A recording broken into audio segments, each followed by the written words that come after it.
كنت في فرح في الارياف وقالوا لي الحقي الشيف عامل ابداع في المطبخ جوه. قلت لهم لازم اشوف ايه الابداع اللي عامله ده. دخلت المطبخ لقيته عامل صنف جديد اسمه الكباب التركي، كفته كده بالطريقه الحلوه اللي انتوا شايفينها دي. خدت الطريقه بالظبط وجيت عملتها لكم، وعاوزه اقول لكم طعمها وهميه بجد يا جماعه. ايه ده؟ ايه الاختراع الجامد ده؟ ازاي ما كنتش بعملها بقالي كتير؟ دلوقتي كده عندي الكبه، حطيت فيها كده بصله وفرمتها، وهنزل بفلفل احمر. الفلفل ده مش حامي. كمان هنزل عليهم بالخضره، وهي عباره عن ايه؟ عباره عن بقدونس بس بدون كزبره ولا شبت. اوعوا يا جماعه تحطوا كزبره وشبت. بعدين هنزل بيه فص توم يكون كبير او فصين توم. هضرب كل الكلام ده مع بعضه في الكبه، وبعد كده هتشوفوا بقى العظمه اللي هتطلع. كميه اللحمه اللي انا استعملتها هي نص كيلو بس من اللحمه، وكمان حطيت عليهم فلفلتين من اللي هو الفلفل الاحمر اللي انتوا شفتوه. كمان البقدونس حزمه صغيره جدا. تمام. وبعدين زي ما انتوا شايفين كده ده شكلها بعد ما تتفرم. طبعا حطيت عليها بصلايه متوسطه. دلوقتي هحط عليها بقى توابل. هي عباره عن ايه؟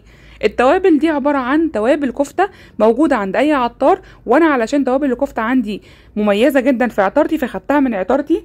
كمان حطيت ربع معلقه فلفل اسمر وربع معلقه من البهار العربي الحلو زي ما انتوا شايفين كده. هقلب كل الكميه دي مع بعضها. نسيت اقول لكم ان انا ضفت كمان ربع معلقه صغيره من البيكربونات الصودا علشان تخليها هشه معايا ومش مكتومه. هقلب بقى كل الكلام الجامد ده كله مع بعضه. حطينا ايه؟ حطينا بصل، حطينا فلفل احمر، حطينا كمان البقدونس، حطينا توابل كفته، شويه من البهار او السبع بهارات. السبع بهارات حلوه برضو يا جماعه، لو انتوا ضفتوها حلوه جدا. تمام. بصوا شكلها عامل ازاي اهي، جميله جدا جدا. يعني لا بتلزق في ايدك ولا حاجه، هي بتبقى طريه شويه علشان كل المقادير اللي جواها بتكون مخليها طريه. بس عايزه اقول لكم بقى في الطعم، عايزه اقول لكم يا جماعه خيال بجد، تحفه.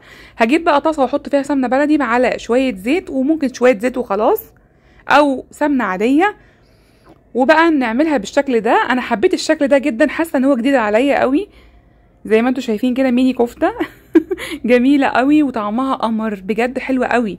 شوحيها من الجهتين وبعدين غطيها وزوديها شويه ميه صغيرين زي ما انا حاطه كده، وبعدين هتعملي ايه؟ تغطيها علشان تستوي معاكي سوا كامل. بجد يا جماعه شايفين شكلها؟ انا عايزه اقول لكم شايفين طعمها؟ انا لو جنبكم دلوقتي هدوقكم كلكم. بجد بحبكم من قلبي. اكتبوا لي بتتابعوني من اي بلد، اكتبوا لي كمان الطريقه عجبتكم ولا لا. وطبعا لو كانت عجبتكم ما تنسوش تشيروها مع كل اصحابكم وتعملوا متابعه واعجاب لصفحه دينا ابو الفتوح على الفيسبوك. زي ما انتم شايفين بقى شكلها اللهم بارك. والريحه يا جماعه مش قادره اوصف لكم ريحتها، بجد حلوه قوي. كمان هفتحها لكم كده من جوه. عاوزه اقول لكم كمان لما باتت تاني يوم وكلتها كده مع شويه عيش وطحينه وشويه بقدونس كده في الرغيف، يامي بجد، كانت حلوه قوي.